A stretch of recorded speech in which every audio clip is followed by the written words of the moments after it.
নবন নালন্দার আয়োজনে 25শে বৈশাখ সারাদিন ব্যাপী এক সুন্দর অনুষ্ঠান অনুষ্ঠিত হয়ে গেল নজরুল মঞ্চে। দুটি পর্বে ভাগ করা হয়েছিল এই অনুষ্ঠানটিকে। প্রথম পর্বটি সকালে অনুষ্ঠিত হয় এবং দ্বিতীয় পর্বে থাকে আরও একটি অধ্যায়। নবন নালন্দা এবং শান্তিনিকেতনের প্রায় অসংখ্য ছাত্রছাত্রী, শিক্ষক শিক্ষিকা এবং শিল্প সংস্কৃতি জগতের স্বনামধন্য ব্যক্তিত্বরা পরিবেশন করেন তাদের নিজ নিজ নিবেদন।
রাজা সাহেব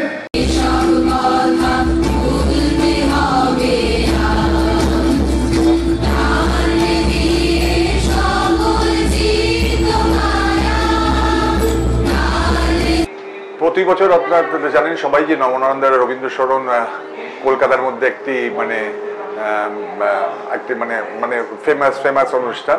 এটার বৈশিষ্ট্য হচ্ছে আমাদের শতাধিক ছাত্রছাত্রীদের সারাদিন ব্যাপী নৃত্য গীত, রবীন্দ্রনাথের গান, নাচ, কবিতা, নাটক এসব নিয়ে পরিবেশনা করা।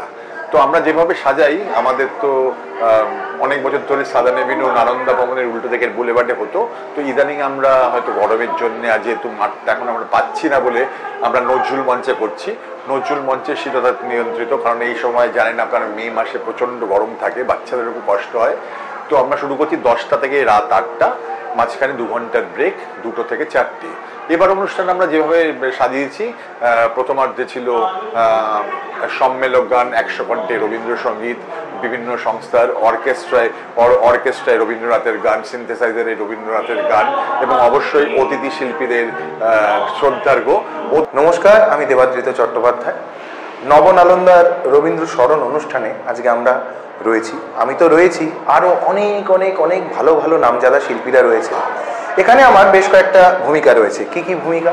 নবনালন্দায় আমি মিউজিক টিচার, তাই ছোট ছোট বাচ্চা থেকে শুরু করে বড় বড় যারা বাচ্চা রয়েছে, সেই ছোট ছোট শিশুদের থেকে যারা এই ছোট কুঁড়ি, তাদেরকে নিয়ে ডান্স ড্রামার ছোট ছোট অংশ রয়েছে। সেই ছোট ছোট অংশগুলোই তো ওদের নিয়ে থাকছি। আমার নিজের যারা ছাত্রছাত্রী রয়েছে তাদেরকে নিয়ে আজকে সকালেই শতকণ্ঠে রবীন্দ্রগান আমরা পরিবেশন করেছি। আর একটা ভূমিকা, যেটা বহুদিন আগের থেকেই আমি এখানে গাইবার সুযোগ পেয়েছি শিল্পী হিসেবে, তাই এখানে আমার ভূমিকা কখনো শিক্ষক, কখনো শিল্পী। তাই আমার কাছে এই জায়গাটা তো অত্যন্ত স্পেশাল। শুধু আমার কাছে নয়, যারা এই রবীন্দ্র স্মরণ অনুষ্ঠান, নবনালন্দার রবীন্দ্র স্মরণ অনুষ্ঠান সম্পর্কে জানেন, অনেকেই অবগত রয়েছেন, তাদের কাছে অত্যন্ত জনপ্রিয় এই অনুষ্ঠান। তাই এবছর যারা এলেন না, তাদেরকে আগামী বছর আসবার জন্য আগাম আমন্ত্রণ জানিয়ে রাখলাম। আমরা অনেক হই হুল্লোড় করি, অনেক আনন্দ করি এবং সারাটা দিন ধরে আমরা রবি যাপন করি। সবাইকে পরের বছরের জন্য আগাম আমন্ত্রণ জানিয়ে রাখলাম। ধন্যবাদ, সবাই ভালো থাকবেন।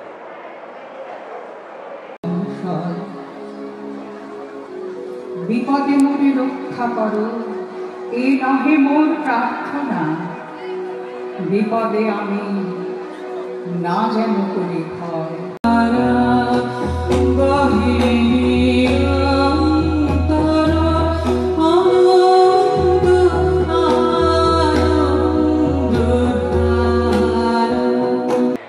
নমস্কার, আমি শ্রেয়া। আজ সেই বিশেষ দিন, কবিগুরু রবীন্দ্রনাথের জন্মদিন, 25শে বৈশাখ। আমার মনে হয় প্রত্যেক মানুষের কাছে, বিশেষ করে বাঙালি মানুষের কাছে এই দিন একটি অত্যন্ত প্রাণের দিন। আমার দিন শুরু হয় সচরাচর নবনালন্দার অনুষ্ঠান, প্রভাতী অনুষ্ঠান দিয়ে। তবে আজকে একটু তার ব্যতিক্রম হয়েছে ঠিকই। আজ সন্ধ্যাবেলা আমি গান শোনাবো। বিভিন্ন অনুষ্ঠান সকাল থেকে করছি, অনেক ভোরে ওঠা হয়েছে, সুতরাং গলার আওয়াজও একটু করুন। তারপরেও এখানে আসতেই হয় প্রত্যেক বছরের মতো। আমার নবনালন্দার সাথে একটা পারিবারিক সূত্রে আমি বাঁধা, সেই ছোটো থেকে। ভারতী মাসি, আর যে আঙ্কেল আমরা বলতাম, তাদের সাথে তো খুবই একটা নিকট সম্পর্ক। তারপরে অরিজিৎদা। আরেকটু যখন বড় হলাম, মানে স্কুল কলেজের আরেকটু পরে আর কি, অরিজিৎদার হাত ধরে আবার নবনালন্দায় ঢোকা এবং অজস্র অসংখ্য কাজ আমার নবনালন্দার ব্যানারে। শুধু সিডি বা ইন্টারভিউ বা লাইভ প্রোগ্রাম সেই সব নয়, নানান রকমের কাজ। এবং আমার যেটা সবচেয়ে ভালো লাগে যে নবনালন্দা এই যে পুরো এক ঝাঁক নতুন ছেলেপিলেকে তৈরি করেছে, তাদের প্ল্যাটফর্ম দিয়েছে, তাদের এত সুন্দর একটা পিওর ফর্ম অফ মিউজিক, এই প্ল্যাটফর্মটা সকলে দিতে পারে না।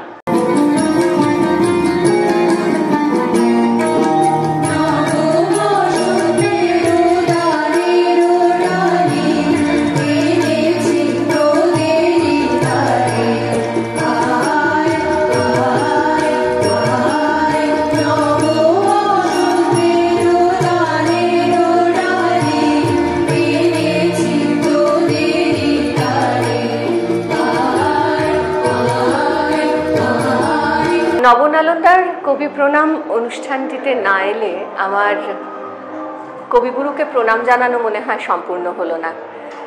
বহু বছর ধরে এই অনুষ্ঠানের সঙ্গে আমার সম্পর্ক।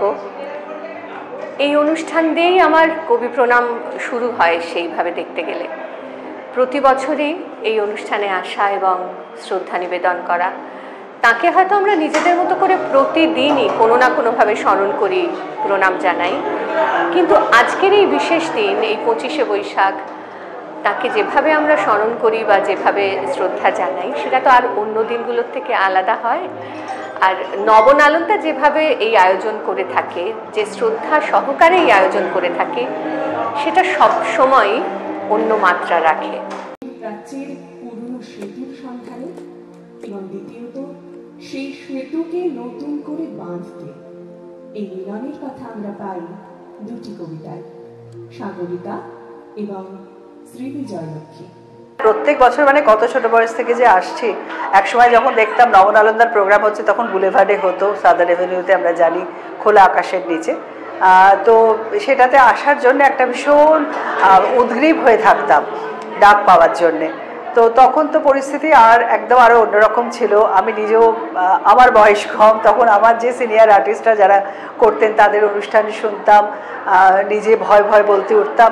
আজও ভয় পাই, আমি এখনও মঞ্চে ওঠার আগে বেশ ভয় পাই, কিন্তু এখন নজরুল মঞ্চে এসে গেছে, এটারও একটা অন্য রকমের স্বাদ।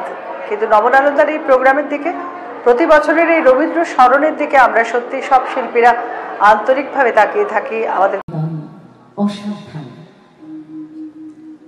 আমায় যদি মনটি দেবে, দিও দিও মন, মনের মধ্যে ভাবনা কিন্তু রেখো সারাক্ষণ। খোলা আমার দুয়ারখানা, ভোলা আমার প্রাণ, কখন যে কার আনাগোনা নইকো সাবধান। পথের ধারে বাড়ি আমার, থাকি গানের ছোকে, বিদেশি সব পথিক এসে যেথা সেথাই ঠোকে। নবনালন্দা কলকাতার সংস্কৃতি জগতের বহু বহু বছর ধরে একটা বিশিষ্ট নাম। নবনালন্দা জেনারেশন আফটার জেনারেশন সেটা নিয়ে চলেছে এবং চলবে, এই বিশ্বাস রাখি। রবি ঠাকুর তো আসলে আমাদের প্রত্যেক দিনের, আমাদের প্রাত্যহিক জীবনের এক অঙ্গ, এবং সেই অংশকে নবনালন্দা তথা নবরবি কিরণ যেভাবে লালন পালন করে, সেটা আমার কাছে বড় প্রাণের। নমস্কার, আমি অগ্নিভ বন্দ্যোপাধ্যায়। আজকের এই যে রবীন্দ্র জন্মোৎসব, এই রবীন্দ্র জন্মোৎসব আমার কাছে আলাদা হয়তো দিন, কিন্তু এখানে এসে যেটা দেখতে পাচ্ছি, আগেও এটা খেয়াল করেছি অতীতেও, সেটা হচ্ছে যে সবাইকে নিয়ে চলবার, রবীন্দ্রনাথের বিভিন্ন দিকগুলোকে তুলে ধরবার একটা বিশেষ প্রচেষ্টা রয়েছে। টালমাটাল সময়ের মধ্যে দিয়ে চলেছে, কিন্তু তা সত্ত্বেও আজকে 25শে বৈশাখ কবিগুরুর জন্ম জয়ন্তীকে আমরা উদযাপন করছি এবং প্রত্যেক বছরই নবরবি কিরণের সাথে, নবনালন্দার সাথে আমরা প্রত্যেকে উদযাপন করি রবীন্দ্রনাথের গানে, কবিতায়, নাটকে, গীতিনাট্যে, গানে, দলগত গানে, সব কিছুতে। তাই উদযাপনের সাথে প্রত্যেক বছর সামিল থাকি, এবছরও আছি, তাই আনন্দই লাগছে। এবং এটা সন্ধ্যেবেলা, প্রত্যেক বছর বৃষ্টি হয়, এবছরও আকাশ একটু মেঘলা করে আছে, কিন্তু তার থেকেও বড় কথা আজ কবিগুরুর জন্ম শতবর্ষে, তো আমরা উদযাপন করছি, তাই খুবই আনন্দে আছি। যে বিরাট আকার ধারণ করেছে এই কবি প্রণাম, এবং সেটাতে আমি অত্যন্ত আনন্দ পাই এবং সবচেয়ে ভালো লাগে যে আমাদের সংস্কৃতি যে এভাবে এগিয়ে চলছে এবং আমাদের পরবর্তী প্রজন্মের কাছে এটা অতিবাহিত হচ্ছে, এটাই সব থেকে আনন্দের কথা। নমস্কার, অলোক রায় চৌধুরী বলছি।